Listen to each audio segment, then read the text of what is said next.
This is CHSR 97.9 FM here in Fredericton, New Brunswick, Canada. This is Python's Paradise, your film and music show, and this is your host, Greg Gilbert, aka the Python Hyena. And folks, last night was Halloween, now we're on to the dawn of a new month. And to start things off, since we're heading towards Christmas, well, the decorations are starting to come out in the store, so why not talk some Secret Santa? And you know, my guest today is the absolutely gorgeous, stunning, and you don't want to get into a fist fight with her because she'll win. I have the lovely Michelle Renee Allaire on the phone with me. How do you do, Michelle? Hi, Greg. I'm great. How are you doing?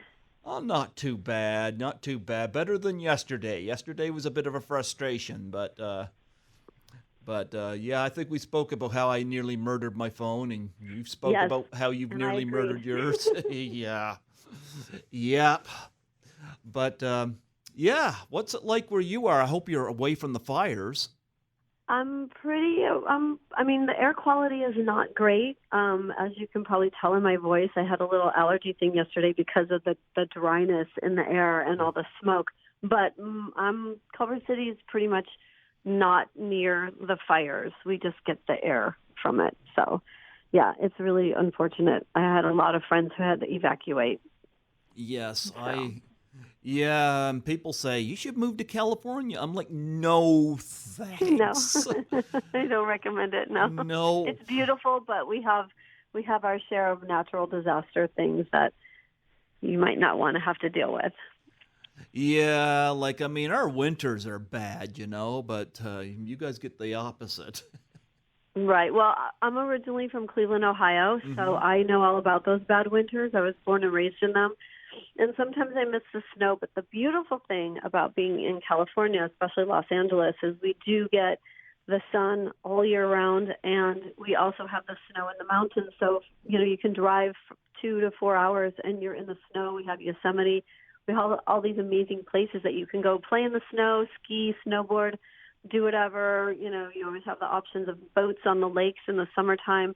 And so you get a little bit of everything except for the leaves. That's the only thing I miss the most are the fall leaves. Yeah, do you make a snowman? When I go to the snow, yes, we did with Secret Santa. We had lots of snow to play in. And it was cold. It was 3 degrees the night we all went up there. Yeah, that was up in Big Bear. Are there any big bears up there? No, but there are a lot of, well, I'm sure they're there. We didn't see any bears, but the coyotes and Yeah. the raccoons were out en masse. And remember, we did 11 night shoots. So we started at 5 p.m. and shot all the way until whatever time in the morning we needed to. And the house that we were shooting in, that was right on the lake. And there Hmm. were a lot of coyotes running out on the lake, killing stuff and howling about it while we were shooting. It was pretty crazy to listen to that while you're in the middle of making this movie. Was there a roadrunner around? I didn't see a roadrunner. I just saw some really cute raccoons were in the yard, and they would stand up and lean by the tree and watch us while we were shooting. So to catch this raccoon out of the corner of your eye, and you're already supposed to be scared, that's like, okay, no, I'm really scared. So Well, it was good. well, it's folklore, coyotes go after the roadrunner. You know that. Right, but yeah, absolutely. Beep, beep. We heard all that the whole night, too, so it was fun. Well, I first heard of you through Adam Marcus when I first interviewed him, and gotta say, you're gorgeous, by the way. Thank you so much. You're welcome. Yeah, he sang your praises, and I was really, of course, I've heard all about Conspiracy, and I guess unfortunately that was not one of Adam's favorite shoots, and I guess No. you were put in a unfortunate position in that too. But luckily, Deborah Sullivan was there to wrap somebody's knuckles with the rolled up script, from what I hear. Yes, you are correct. Mm-hmm. Yeah. I hope I'm not pushing boundaries here by asking this because I know you were nude in Secret Santa. How do you prepare to do a nude scene? Well, in Secret Santa, it was Nate, Nate and I have been great friends for several years. I trust Nate. I trust Adam. Most importantly, I trust Adam. Like, I don't do this for anybody. Trust me, I don't. But when Adam's like, look, this is what we need, I'm like, all right, I trust you because I know you'll take care of me. Nothing's going to happen to me. And what was also wonderful is, Nate and I both knowing that we were doing this scene, we were working out a lot and, not eating so much. And the minute we got to set that Friday night, Adam took Nate and I aside. He was like, look, we're shooting your scene tonight because I want both of you to eat. You look like you haven't eaten. Like, we started laughing. We're like, okay. So it was great. We did a few things first, and then it was probably about 2 o'clock in the morning. We did that scene, and then it was over and done, and we didn't have to think about it for the rest of the 10 days following. We could just shoot and have fun and not have that in the back of our mind, which was brilliant on Adam's part because he already knew that was something that we were both concerned about. We wanted to do a great job. We wanted to look as good as we could for him and for the film. And so getting it out of the way was genius. And I was so grateful to have that scene behind me. But just preparing for it is just trusting the person that you're working with in front of you as your partner in the scene, as well as your director. I heard a funny story about that scene. Uh-oh, which one? Well, the hand under the bed is actually yes, Leslie Kai, so she got to see something. She got to look from the ground up, where I was looking up at the ceiling. I never looked down. I'm not even kidding. I never looked down. I was like, oh, God, I'm not going to even look at this because I can't. I found that so funny because it's not her character apparently, but she was the only one apparently small enough to fit there. And I don't know whether it was Tim Eiler. Somebody had told me that in one of the interviews. And yeah, she had to crawl under the bottom and look up and see your bare bottoms. I know. I was like, no, thank you. No, thank you. She and I will be bonded for life because of that. I thought that was funny, I can admit. Who draws the short straw? Exactly. The one who can fit under the bed. Oh, well, that was funny. I hate to go back to this, but what can you share us about working with Val Kilmer? Everybody has their own story. Everybody has their own experience. Honestly, I had just been in Adam's classes for 9 months when I got that job. Yeah. And so acting was very, very new to me. And as a matter of fact, one day Adam was telling us how he was making this movie and he got Val Kilmer signed on and we're sitting in class. And I raised my hand and I said, Adam, there is no way you can shoot a full-length feature film and you don't have some girl laying naked in bed with Val. I said, come on, pick me. He's like, Michelle, be quiet. And he's like, that's not in the script. It's not in the script. And I was like, come on, there's no way. And he was like, no, quiet. And then a couple months later, he comes up to me. He's like, all right, give me your headshot. I was like, are you taking this to Val? And he was like, yeah, just give it to me. And I was like, yes, I win. So I would like to say that I had some participation in the universe of creating that role because I asked for it out loud. And then it happened. So it was really, really awesome. But it was my first feature film. It was my first thing. I had to be naked in bed with Val Kilmer speaking French, and I got to go to New Mexico. So for me, it was incredible. So I'd never been on a set like that before. I'd never worked with, someone that famous, that everything. So for me, it was, it had its moments of not amazing. Yeah. But the overall experience, I was elated. I said, wow, if this is how I'm starting my career, let's do this. So he didn't make you quite as uncomfortable as he made Adam and Deborah. No, and I think that's because they're so protective of me anyway. Okay. I'm a big girl. I can handle myself, obviously. I know. I've seen in Secret Santa how you handle yourself. So, we all have our way of doing things. And Adam was just, because he knew it was my first job and I was a little nervous and I had to speak a foreign language and all this other stuff, But, Adam is my guardian angel. He is my guardian angel in this lifetime. So you have to take it from his point of view of he will never, ever let anything happen to me. Like, he protects me like no one else.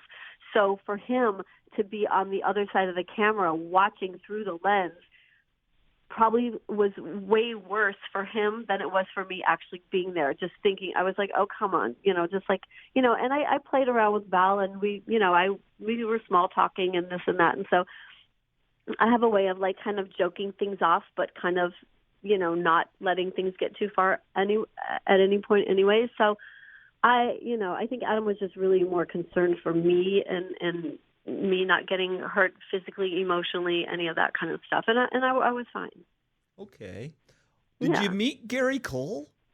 Because I haven't seen the film. No, I didn't get the chance because Adam had my scene very, very late. And I think I was the second to the last day of shooting, if not the last day. I was at the very end of the shoot. So most things were already done. It was just down to a couple things for Val and then our scene.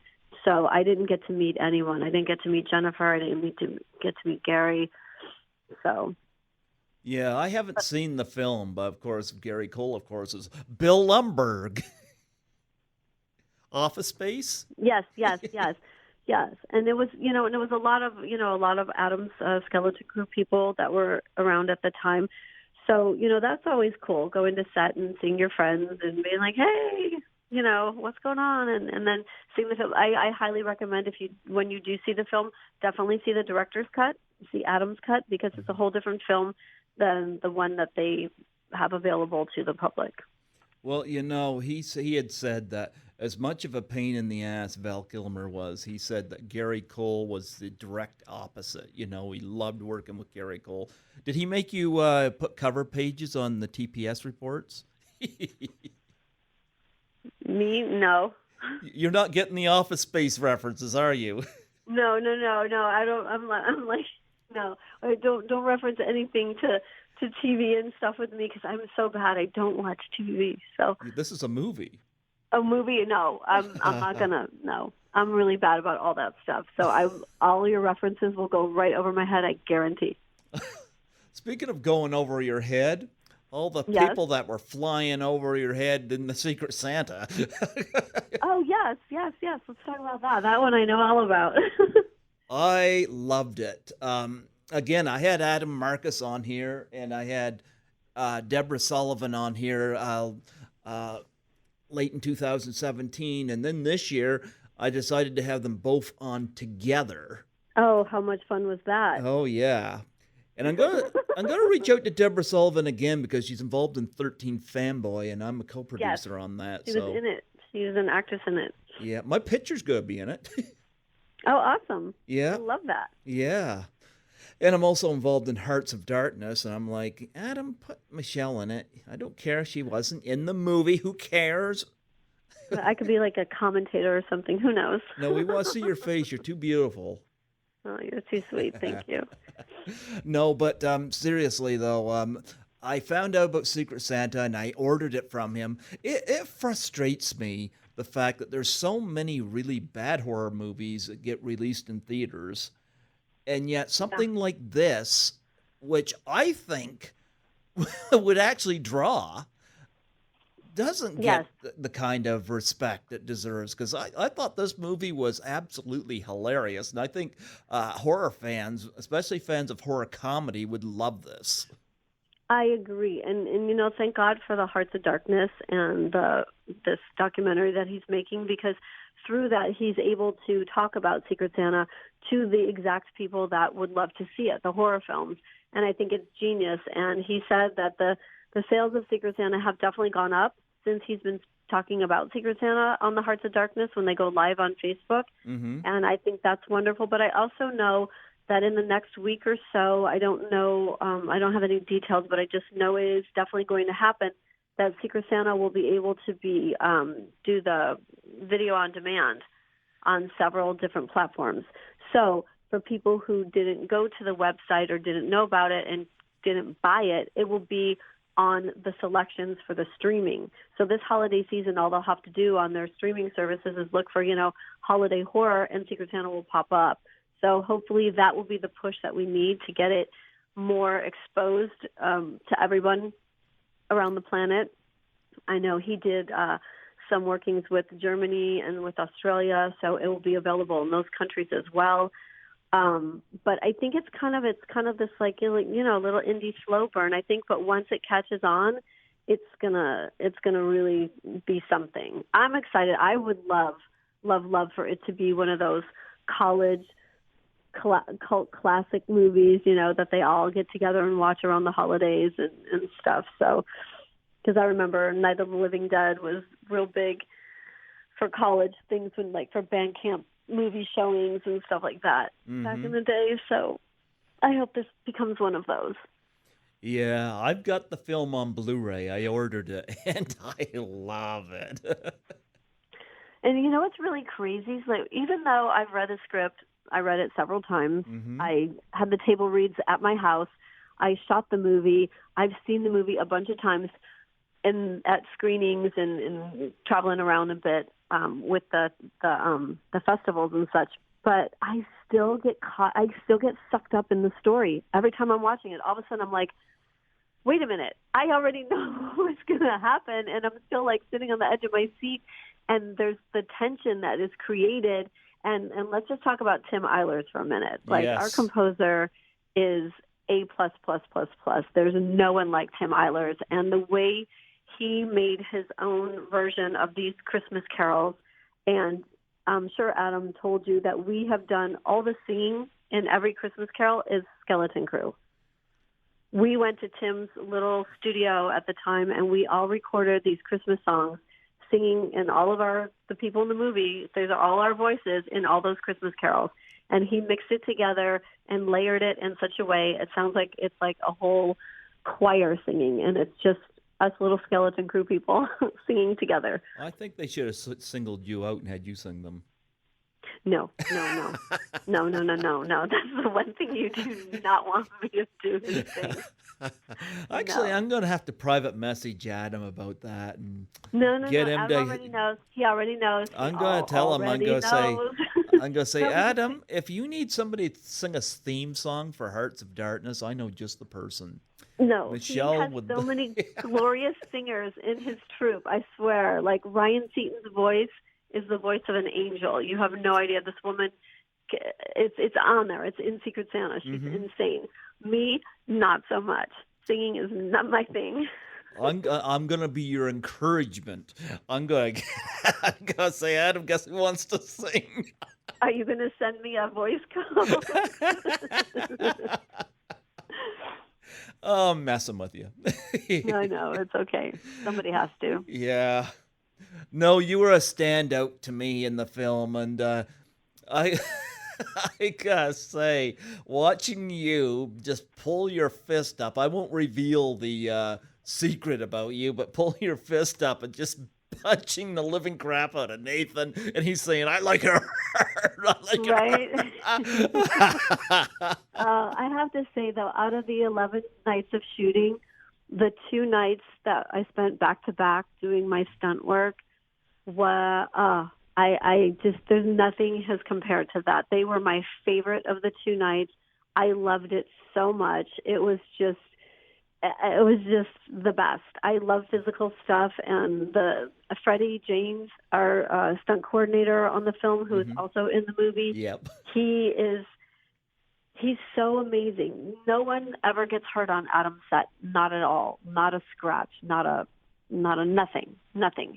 And Freddie, his choreography, and what I love about it is, we rehearse things before we go up to shoot. We all have an idea of what we're doing, so that no one does get hurt. Nothing happens without Adam watching and Freddie watching, and lots of rehearsals. But the beautiful thing is, it also kind of gets discussed as we're doing it in the space that we're now shooting. So it's open for interpretation. So Freddie can be like, you know what? I thought that was going to work better here, but let's try this. And then we try a few new things. And we also get to say, well, what if I did this, or what if I did that? So there's freedom for us to voice our opinions as an actor, as that character in the moment, to be like, hey, well, I kind of feel like I would want to run in that direction, or I would want to do this or that. And Adam and Freddie are like, you know what, let's try it. Let's see how that works. And they're like, you know what, perfect, great, let's shoot that. So it's really wonderful that we get to have a little bit of a say-so and an opinion and a thought to make things even maybe a little bit better or different than they already were. So that's really cool. Yeah. Talk about getting physical with Nathan in that big fight scene, because that was actually a funny moment. It was so funny, and it was so great. It was, God, I love that. Because, well, okay, so without giving anything away, okay, so my character, she's like the only one in this like sleeveless dress the whole time. And when we were going out of the house to run through the woods in the snow, I was like, Adam, I have these high heels on. I can't run in the snow in these. And so there's that big, long scene where everyone's deciding who's doing what. And I'm like, Adam, I'm jumping in the closet. I'm kicking off my heels. I'm putting on some boots, and I'm throwing my jacket on. And I had like another shirt in the closet that I threw on that I hid under my coat because it was 3 degrees outside and I'm in a dress. And so, like, all these, like, little things, Adam's like, just do it fast, do it fast, do it fast. I'm like, okay. So I put leg warmers on, tucked them in my boots, put my, all this stuff that you're not going to see when I'm running in the snow. But I was like, he's like, just take care of yourself, make sure you're warm enough. So I did all these things that didn't look like I had nothing on, but I did, which was great. But in all of that, coming in from the snow and having this coat and these boots and everything, and then having to do this fight, it was like, okay, well, when you go over here, I'm like, I'm going to take my jacket off and, make it dramatic, and like, I'm ready to fight now. And, so it was really cool. And Nate and I, it was the hardest thing about it was not to laugh, because we were laughing at each other the entire time. So to keep a straight face and be serious, that was the hardest thing, because we were having way too much fun. 3 degrees? You know how much what gets here in the wintertime? I know, you're way below. But we're talking California. We weren't shooting in Canada. We were in California. So California in January, 3 degrees. For California, that's cold. I know it's not 33 below with the wind chill factor, but I've experienced those things, but this wasn't it, so. Yeah, I find that funny, that 3 degrees. I'm like, yeah? You're like, yeah, so what? I run around in shorts in that, right? Yeah. It must have been really hard to keep a straight face when he's saying, when you're beating on him, going, I like it hard. It was very, I was just like, I just had to zone out and just go into like full on fight mode. I was like, don't listen to him. Don't listen to him. Don't listen to him. Yeah. So that's when, you in your brain, you immediately think of someone that you would really want to pummel, and you put their face on the person's face, and you just pretend it's somebody else other than the person that it is. Well, one of my favorite scenes in the movie, and I hate to say this because you're so lovely, but I got to admit, your death scene was spectacular.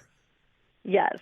Talk about that. Oh, wow. I hated to go, but if I'm going to go, I'm definitely going to go that way. You were the quote-unquote star. Uh-huh. Jacqueline, look out. Ah. Oh, boy, that was creative. I don't even know where that came from, Yep. I am so constantly amazed by the workings of Adam and Deborah's brains when they write things. I'm like, how do you sleep at night? And they're so sweet, and they're so nice, and they're the most absolutely lovely people you would ever want to meet. And then they write these insane things, and you're like, where does that come from? So talk about preparing that death scene, because that to me was one of the highlights. Like, that was a real, probably the most creative death scene in the movie. Was that? Yes, it was. It was a lot of work.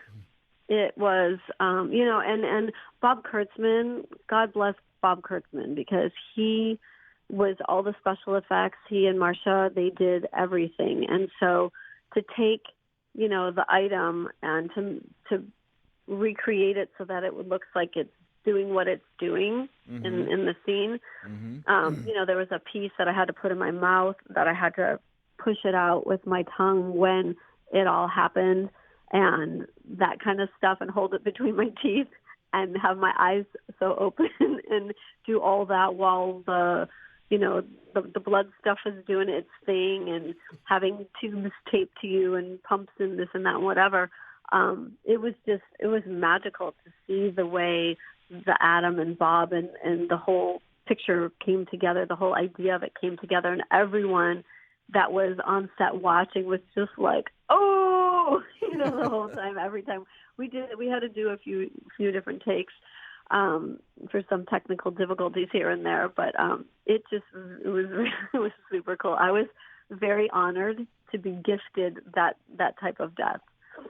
Yeah, and I love it in the trailer. That's one of the last scenes. It just shows it for a brief second, and it's all those scenes like flip through. I thought that was great. Well, and what's really, really awesome, and I'm so just honored and flattered, and not that it has anything to do with me, but that scene has had such an impact, because most like Fright Fest posters are that.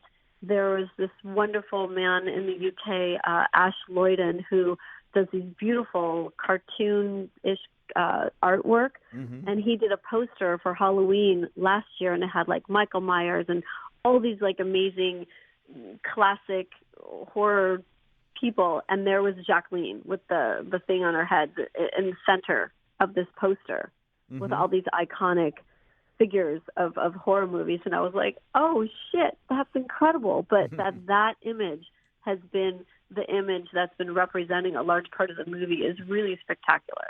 Yeah. It really says a lot for Adam's creativity.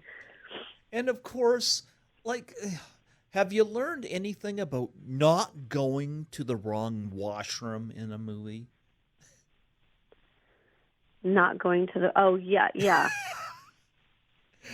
When you come downstairs, you got the evil eye. Yes. Oops. Well, I was being so trusting of my newfound friends that they would tell me the right thing to do, not the wrong thing to do. Yeah. That's so funny. Well, I loved it when the first time you see Curtis in the house, he's like, I was bound up something awful. Right. Something fierce. Something fierce. Like something fierce. Adam really, he wrote this for all of us so that we could make a movie that was really amazing. So he wrote to everyone's voices and to our personalities. I don't know what that says about me, but but it's just like to watch people, like just to watch Ryan Seaton, do her whole thing with her character, and the dinner table scene. Oh my God. The dinner table scene. There were 3 cameras rolling around the table while we were all doing that scene over and over. And it was just, I swear I can smell turkey every time I talk about that scene. It's just, because it was amazing to see that many people doing what they do best all at the same time. What a treat. Before we talk about other cast members, one more of your scenes we got to talk about, because if a cop had pulled you guys over, you guys would have been in trouble. That opening scene, yeah, your ass is stuck up in the air and he just smacks. Yep. and I got to tell you, that was Nate and Michelle improving. Okay. That was us, like, just doing what we would naturally do, I guess. I don't know. No. Talk about that scene, the setting up that, because that is a great introduction, and it definitely gives you Nate right there. Yes, it really was, and it was fun. We had, I think it was, because we did our scene, and then we did Ryan in the van and Drew and Curtis in the car. So we had this car in this little alley close to Adam and Deb's house, and Nate and I were in the car doing our thing, and I think it was Drew Lynch, and I don't know I think it was Curtis too. They were sitting on the back bumper bouncing the car for us. Oh, really? Yeah. It was a total team effort, like, we bounce your car, you'll bounce my car. Let's make it look like this car's moving and shaking. And but yeah, it was actually really easy and really fun because Nate is so charming. He's so adorable, and I just have so much love and respect for him that just like to pretend to be doing that stuff and to look at him and smile and be like laughing. It was like, it's just how Nate and I are together all the time, except my head's usually not there. I just love it when your ass is stuck up in the air and he just takes a whack right across your hind Right? end. And you know, in the bedroom scene, there was a big smack in that too. So that smack became our thing. And there was a point where I think when Adam was in post and Adam and Tim Eilers were doing the post work, that they had to somehow figure out which take to use because I had Nate's handprint on my ass from being smacked so many times during the bedroom scene that they're like, well, wait, you can see the handprint too much in that one. And it was just funny. So it was one of the things that I have Nate's handprint imprinted on my buttocks. You never got creative and decided to tattoo his hand there? No. I have a lot of tattoos. That's not going to be one of them. I bet you he'd love that. Yes, he would. I could shrink it so it looks like a mole, and it'll really be his tiny, tiny handprint. Well, that would be funny. Yeah. Well, there was a really great cast in this movie, and Adam Marcus as a director, I know that you've said great things. Any stories about working with him on set of this movie? Well, Adam will tell you that since I've been in his class and part of the Skeleton Crew, I've worked on every single thing that he's worked on. Mm-hmm. Just as much as Adam is my absolute guardian angel, he calls me his lucky charm. Yeah. So he's like, I don't ever want to be on a set without you. I'm like, that sounds fantastic to me. I love that idea. So, you just wait until I tell him to get you to sing. You know what? Yeah. Okay. Now you're pushing it. We'll see about that. We'll see who wins in this war here, Mr. Gilbert. I love working on sets with Adam because you always know what is going to happen because nothing's ever a secret. You learn your lines, you know your character. We always rehearse things way before we shoot. Adam is a huge supporter of rehearsals. No one just walks on set and does anything because it saves so much time when you're shooting, when you spend the time to rehearse. And it goes quicker and easier. And Adam, I looked at his script one day. I've never really looked at a director's script. And Adam has on his script, his shooting script, there are so many lines drawn and different colors and different numbers and markings. And it's a language all unto itself. And that tells Adam everything he needs to do step by step by step. And he goes through his scripts and he does this on everything. And I looked at this thing, I was like, what is that? It's like the map to, I don't even know what. But he's that prepared. He is so prepared. There's not a second that goes by that wasn't already thought about at least 10 times. So working with Adam is a dream. He probably was more prepared than I was when I watched the film. True. I don't think anyone could prepare themselves for what they're about to see when they see Secret Santa, but it's one of the most amazing rides you will ever take in a movie. We got to talk about Deborah Sullivan because probably right up with your death scene, one of my favorite shots in the movie, and Adam knows this well, is the scene where she and Pat Destro are laughing in each other's face. And I've said this to Deborah. I said, no offense, but your mouth is so wide in that shot. Yes. Well, Deborah's laugh is her secret weapon. Mm-hmm. And anytime it can be used anywhere in any of her acting things, she uses it because it is just one of the most beautiful things about Deborah is nobody has a laugh like that. And it's so just, it makes you want to laugh. It just brings every bit of joy out of every person who gets to experience Deborah's laugh in full force. So that's always a great thing. But Deborah, I love Deborah. She's like a sister to me, and we've done a lot of work together. We shot this little, Adam has a series called Connected. I don't know if he ever mentioned that to you. No. But it's a little project that we've been doing in class where the students actually pair up together and we think of our own little storyline, and then it connects to the next one. Like the person, Pat Destro, comes in at the end of mine and Deborah's connected scene, and then her scene will go off of that one, and then whoever shows up at the end of that one will go off of that one. So it's like how we're all connected. And Deborah wrote the scene for the two of us. We shot it at my house. It's really awesome. We won a couple awards. We put it in some LGBTQ festivals like San Diego Film Out and stuff, and we won like best comedy short for women and stuff like that. So yeah, it's super cute. Adam, I'm sure he has that to share with you if you ever ask. But so yeah, Deborah and I have done a lot of things together. As a matter of fact, we're working together in class this week. So yay. I call her the cackle queen. She really is, and no one has a more generous, loving heart than Deborah. And she takes all. She's like our mama bear, kind of, and takes us all under her wonderful wings and helps us along the way when we need help. Yep. Yeah. No, I loved her in the movie, and I reached out to her after I saw it. I was like, I gotta have you on the show. You're too funny. And she's genius. Yep. And of course, excuse me, we got to talk about some of the other cast members as well. Like we talked about Tim Eilers. Of course, I've had him on the show. I loved his music, especially when Ryan is driving, and you got that loud music. I love that. Does that ever elevate from the choir singing to what's really going on? Exactly. And I have to say too, like going back to my mine and Nate's our fight scene, to put like a beautiful, lovely Christmas song behind that kind of action, the juxtaposition of what's happening in your brain while you're comprehending both things at the same time, I think it's absolutely genius. And Tim Eilers had a huge part to do with that too. So. Well, talk about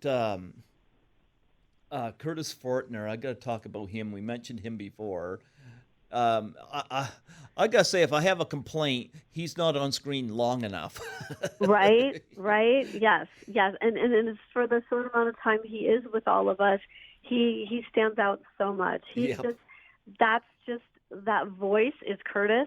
Mm-hmm. The mannerisms, the intonation, his speech pattern, that is Curtis. I mean, he's one of the kindest, and he's so smart too. He's like a math tutor for like crazy math things he does. It's his brain is just he's so intelligent and he's so smart, and then he loves all his, Star Trek-y stuff and all that stuff. He's super into all of that. But he's a wonderful, wonderful, wonderful man, and so easy to work with and so easy to talk to. I mean, he's just one of those guys you could pull up a chair and just sit down and talk to endlessly, and it's always interesting and exciting. Well, I've sent him a message. You and he were two of the people Adam told me to reach out to. So I haven't heard back from Curtis yet. But I'll do a little recon for you. I'm going to work on that for you. Yeah, because I'd love to have him on. Another person he asked me to reach out to, I haven't yet, but I'm going to put her on for next year, I think, is Ryan Seaton, because let's face it, she's great in this movie. Ryan is so incredible. She's another super, super smart and talented person. She has, I'm not joking, the voice of an angel. She is a singer in a band, and her band plays out all the time. They're called All Right. And she just, she is multi-talented and just amazing at everything she does. Super, super sweet girl. Yeah, she was wonderful in this movie. And you really feel for her, too, because oh, heck yeah. She's at fault to some degree, yes, but you can also feel her pain, too. Yes. Yep. Yes. Mm-hmm. And, of course, Drew Lynch. I really like the fact that he has a stutter in real life and how Adam used that. And apparently he does his own stand-up as well. It's like, I love that he takes his, what would be considered a defect, and turns it into an effect, Yes, and the great thing is I was in class, Drew and I were in class, at the same class, when he had the accident, because it was a result of a softball jumping up and hitting him in the throat. Oh. So his larynx was damaged and his vocal cords were damaged, and he went home and went to sleep and didn't realize he had a concussion. So the damage became permanent. Mm-hmm. So it's not something that he was born and raised with. He didn't have this his whole life, and he sent his roommate to our class the one night to say Drew was in an accident and now he can't talk, and everyone was like, what the heck? So Drew used to come to class and just sit in the back and just watch everything because he wanted to be a part of the class, but he was, he couldn't really speak. And then when he started speaking, he had to stutter, and he was, it was a challenge, what a life-changing challenge. And one day I sat there and I was like, Drew, I said, you need to get back up on that stage. I said, come on, I'm going to find a scene for us and we're going to work. And he was like, no, I'm not ready. And I said, yes, you are. You're going to get up on this stage and we're going to help you work through this so that you can be on a stage and do your thing. And I found us a scene, I think it was from like The Good Wife or something. He played my brother, and we got up on stage and we did that scene, and he was beyond remarkable because he's such a talented actor to begin with. And he's then, great in Secret Santa. Yeah, and so to help him through that, we were all so loving and so supportive, and then he just, he got more and more comfortable, and then he started using it to his advantage and doing the stand-up, and now he's, he got on America's Got Talent, how we gave him the golden buzzer, and it's just been incredible. So, So yeah, but when you look at people and who they are and what they do on a regular, and you use that to empower their characters, it's a win-win for sure. John Gilbert was really good in this too, especially his exchanges with Deborah. God bless Johnny G. Oh my God, he just came back to class Wednesday night. We haven't seen him in a while. He was doing some other stuff, and he just jumped out on that stage and did a cold read like it was something he was born and raised speaking. His acting is just incredible, and he has that way of like if he forgets a line or does something, he covers it up so well that it always looks like the other actor is the one who wasn't prepared. So we call it Johnny G stuff. He's like, oh, you're going to Johnny G me on that line? Okay. So we've coined a phrase for him and everything because he's just such a remarkable human being. And of course, Pat Destro. Let's talk some Pat. Oh, Pat. Pat is Pat. Pat's amazing. She's just one of those women that just is so comfortable in her skin and so solid in her work and her life. And, and she's super cool and super chill. She just rolls with the shit and just, she's like, fuck it, And you guys destroyed her house. Yes, her poor house. But we did a good job of cleaning everything up. Well, Adam is so concerned about the well-being and welfare of everyone and their things so that nothing ever gets damaged. We've shot several things in my house, and nothing has ever been broken or damaged, or no floor has been scratched. And he literally laid down the heaviest plastic he could find on top of her carpet. They moved all the furniture out of the way. All her furniture was removed completely. They put plastic down, then they bought cheaper carpet and put carpet on top of the plastic on top of her carpet so that all the blood mess could just get rolled up and thrown away. Okay. They went and bought furniture at secondhand stores, etc., and that's the furniture that we used in the set of Secret Santa. None of that was Pat's stuff. So Adam brought in all new furniture to be used and abused as written in the script. So, everything was very well taken care of. Yeah, and of course that Christmas tree takes a beating. Oh my gosh, right? Yeah. Well, and what was really cool too that I love about Skeleton Crew is that we all really worked together. Like we did everything. I had a list of props that I made and brought to set. Half of the Christmas lights and all that stuff were mine that I brought from home. When we got up there, the first thing we were all on decorating assignment. Part of my props was all the gift bags on the Secret Santa gift table. So some people brought some things, but I just brought every kind of wrapping paper and ribbon and tag, and we all got together and wrapped all these different empty boxes. Anything that was used on like a camera box or a prop, something, the snow globe, whatever came out of a box, we just wrapped the box and put it on the table. And then we unwrapped it and put the thing back in it to bring it back home. So we just used anything and everything we could to fill up the space and make it look, like what it did, and it looked gorgeous. Yes. And let's talk about A. Leslie Kyes because, yeah.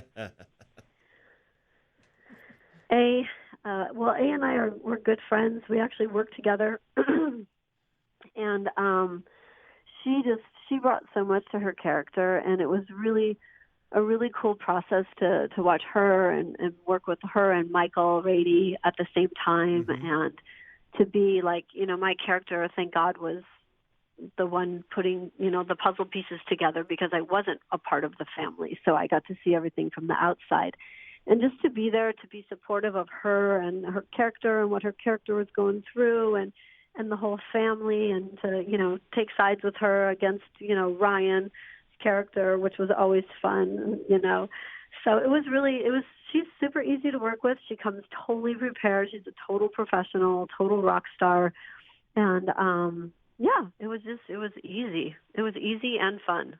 One of my favorite lines in the film is where alcohol's being passed around the table, and A. Leslie does not want to have any, and because she says, it makes me act up, it turns me into an asshole, and then Deborah Sullivan goes, "What's your problem now?" Yeah, she's like, "Well, you're not drinking, and you're still an asshole now." Like, that line. Yeah. Yeah, and even more on that one is when Deborah does the thing about, I've got one daughter who doesn't drink and is mean as a hornet, and another one who doesn't eat and is big as a cow, or whatever, how she says it. That line, that makes the entire audience just freeze. It's a gasp line. It's a, like, how do you say that to your children? It's just like, oh my God. And then you're like, nothing good can happen past this point. Yeah. And of course, we got to talk about the hired help, especially, is it Petra or Petra? Petra. Oh, she's friggin' funny when she's in the car. Kavee and I were actually roommates during that whole shoot. We shared a room in one of the neighboring houses, and she's just as funny as she is funny. She's just funny, sweet, amazing, and funny. And I'm so happy that we got to be roommates together. We drove up together. We drove home together. We lived together the entire time on the set, and it was just wonderful. Yeah, I love that scene where she's in the car doing the whole listen to the yes. That is great, Yeah. I mean, everybody just really had their moments to shine in this movie, which is genius. Yes, absolutely. Yeah, I enjoyed the movie a lot, and watched the documentary in the making, watched you sit and eat your popcorn. And cry. I just cut all my crying together. I swear to God, I didn't cry the entire time, but almost. You're gonna cry some more once I tell Adam you want to do a solo song for his next movie. Yeah, he's gonna believe you like nothing else. Oh yes, he will. Yeah, he's going to. I'm gonna make that happen. All right, do you want to put some money on that one? We'll put Adam's money on it. Oh, okay, we'll put Adam's money on it. Sounds good. Do you have any charities that you're involved in?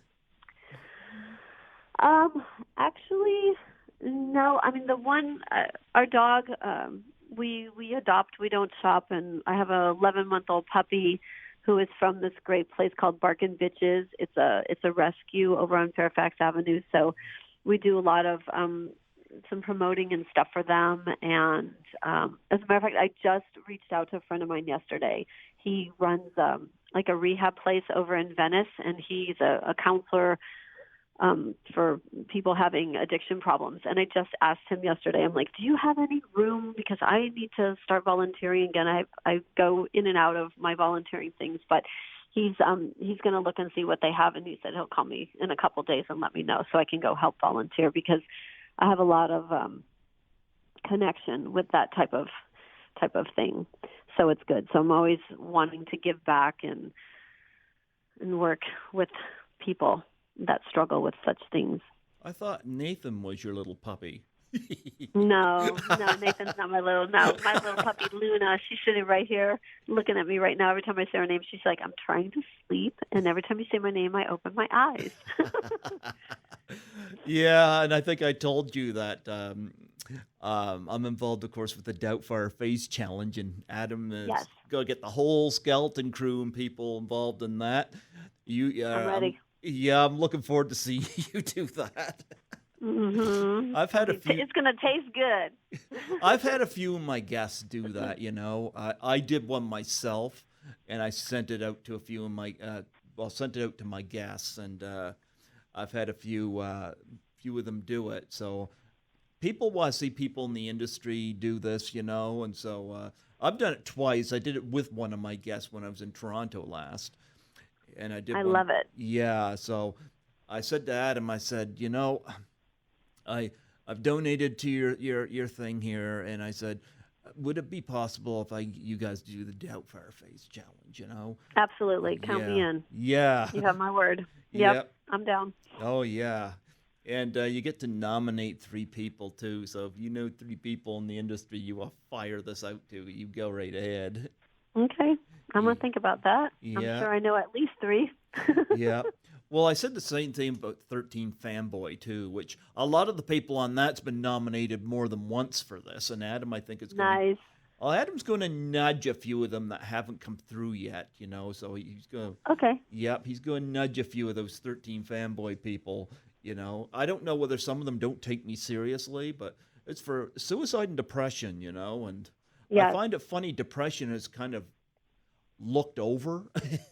And it's really, really unfortunate because my youngest, he has experienced a touch of that, but just enough that it's encouraged and inspired him to. He's a senior in high school right now, and he's going into pre-med for college because he's like, my main focus is mental illness. He's like, I have to. He's like, I need to learn more about this, and I need to help other people not go through some of the stuff that I've experienced. So I think it's really awesome that there is a light being shown on it right now, and it's becoming, a little more comfortable for people to talk about. It's not as taboo, or just like, judged or whatever. So, it's something that we definitely need to bring more awareness about. I agree. Well, you know what? The good news is the struggle is waiting for it to pass, but the good news is it eventually does pass. It's just waiting for it, Yeah, but and let's just talk about Los Angeles for a minute. Our homeless population has just gotten Oh yeah, I've heard. So much more worse than it has been, and I'm seeing people in tents on sidewalks where I've never seen even a piece of trash on the ground, or it's not remote areas is what I'm saying. They're like, people are setting up in just everyday neighborhoods on the sidewalks, and there's certain bridges you drive under right here. And it's just, there's places that they're beginning to formulate these communities now that I haven't seen before. And I've lived in LA for a very long time. And it's really bad. The restaurant I work in during the day, there's one woman in particular. She has multiple personalities, and we know who the names for the different ones. So when we see her behaving in one way, we're like, hey, Greta, is Deshaun bothering you today? And she'll be like, oh yeah, but she tells us, if I talk to someone, it snaps me out of it. If I see a dog, it snaps me out of it. So someone got her a stuffed animal dog that she can carry around, so she has a dog to pet to help her stay in her most, sane of the personalities. And, we give her coffee, we give her grits, whatever. But it's really, it's really something that needs to be addressed a little more than it is, I think. Well, hopefully the Doubtfire Challenge will take off, It's sad when we lost Robin Williams. And, Adam had said that he and the skeleton crew would do it. So, I'm glad you're on board. Definitely. Yeah. Sign me up. Your son will probably get a laugh out of that. Yeah, well, he's in Texas right now, but I will definitely pass that information along to him. He'll be very grateful. Yeah. You got a web page or anything like that you want to plug on here? I don't, but my Instagram, everyone can always follow me on Instagram. I love it. It's Michelle.Allaire. Very simple. Michelle.Allaire on Instagram. And, of course, Facebook. It's Michelle Renee Allaire. And that's all I got right now. Well, you know what? It was such a joy to have you come on here today. Before I let you go, do you have any projects that you're currently involved in that you want to plug or you're able to plug? Let me think. What am I working on? Well, first of all, thank you so much for having me. This was an absolute treat and a pleasure to get to know you as well. Yeah. I have a few things with Adam coming down the way. He's working on a couple things. I don't really think I have anything to say about them yet because they're still being written and we're kind of workshopping some of this stuff. But I know there's some really cool, fun things in store, and I'm excited to do them. So other than that, nothing in particular. I have all these like little irons in the fires around, but nothing is solid yet to talk about. So, but when it is, I will let you know. Yeah, because I'd love to have you back on here again, Yeah, that would be great. Talk about your new singing career. Yes, I'm going to book that studio time so fast. How many people are in Skeleton Crew, just out of curiosity? Oh, I don't have an exact number. Adam definitely has those numbers. I'm going to guess 40-ish, 40, 50. Okay, I thought you were going to say 4. No, because he has his Tuesday night class and then his Wednesday night class. And I'm going to say there's at least 20 people in each class. And yeah, I think, at least. Because not everybody shows up every single time, so it's hard for me to do a head count right off the top. I'm trying to go down the rows of seats and be like, okay, there's Naomi, there's Joyce, there's Deborah, there's Melissa, there's So, yeah, I'm going to say maybe around 50-ish. But it's cool. It's super cool. Well, I hope that it gets to the point where you get to do the conventions, I did go to Indianapolis with Adam and Deb to do Secret Santa. They were doing a back-to-back Jason Goes to Hell and Secret Santa screening at this convention. They kind of combined a film festival with a convention. So I got to sit at the table with Adam and Deb while he was signing autographs and it was last fall because I was in a competition to be on the cover of Inked magazine. So that was a really kind of cool, fun experience. And so he was pushing that for me, and then we were pushing Secret Santa, and he was signing his Jason Goes to Hell stuff, and that was really fun. So I got to spend the time with Adam and Deb there, and that was cool. We went to the screening together, and it was exciting. Did you ever have anything interesting? I would love to travel with him more. Ever have anything interesting you were ever asked to sign? Me personally, no. Not yet. Wait till you get more and more out there. Oh yeah, I'm sure it's coming. I hear stories all the time. Well, yes. Well, I spent a lot of time going to rock concerts and such, in my younger days, and doing backstages and tour buses. So I know about those people asking to. I wasn't one of them, but I've seen people ask to sign interesting things and places. You know what I mean? Well, before I let you go, I would love to get a plug for my show. Okay. All right. We are here today listening to Greg Gilbert on Python Paradise in New Brunswick, Canada. Thank you for being with us, and we will talk to you again very soon. Love you, Michelle. I'm glad. Love you too, Greg. Thank you. So glad to have you on there, and I will talk to Adam about your new singing. Okay, I'm looking forward to it. Good luck. You take care. I'd love to have you back on sometime. So yeah, just let me know, and I'm gonna give a little shout out to Curtis and tell him to get in touch with you. Sure, absolutely. God bless you, and you have a wonderful day. Thank you. You do the same. We'll talk soon. Bye-bye. Okay, bye-bye.